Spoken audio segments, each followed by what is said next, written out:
plan to wear a bikini tomorrow to the Senate floor to do away with the dress code, to me, debases the institution. I think it's terrible. Respect for the institution must not exist anymore.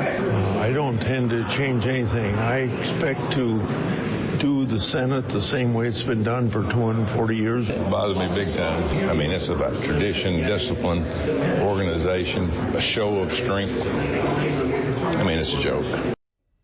You talking about a joke. Speaking of jokes, the last person talking there, holding up military, let's see, the blockade on military promotions now for weeks. Impacting military readiness if you actually believe any military leader. Joke, Tommy Tuberville. Despite the looming threat of a government shutdown, Republicans focused their attention on a different crisis yesterday, and that's the new Senate dress code.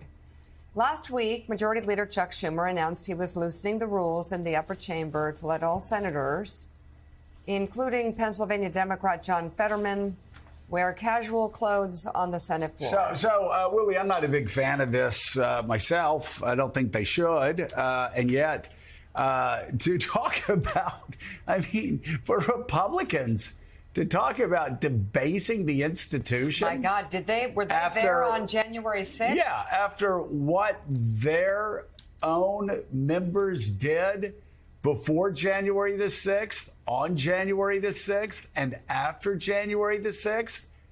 Let me tell you something. Historians will be talking about Republicans debasing the institutions. They won't be talking about hoodies.